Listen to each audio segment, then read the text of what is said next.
Hello साथीहरू, आज हामी कहाँ जान रेडी भयौँ त भन्दा साइकल कुदाउन। आर्यन हेर यहाँ पुरै एक्साइटेड भएर अनि हामी साइकल कुदाउन गयौँ। दिन कस्तो राम्रो भएको थियो, आजको वेदर साह्रै गुड थियो, तर हल्का चिसो चिसो पनि थियो, घाम लागे तापनि।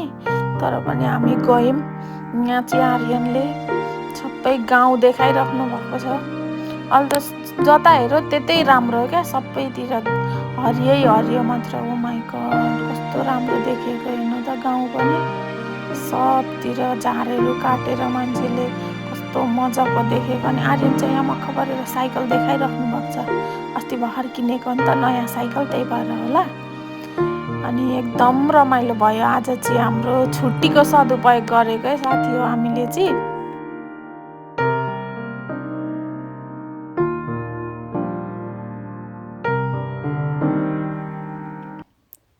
यहाँ हेर्नु न साथीहरू, म आर्यनलाई कहिले नजित्ने भए साइकल कुदाउन। अस्ति पनि हामीले साइकल कुदाउन गएको थियौँ।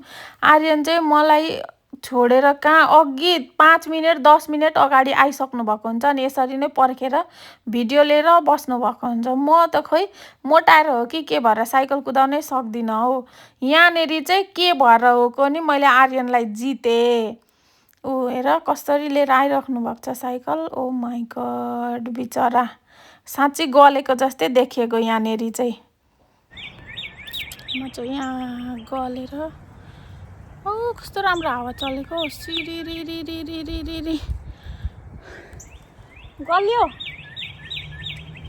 गल्यो नि हो, गल्यो टु मच कि अलिअलि।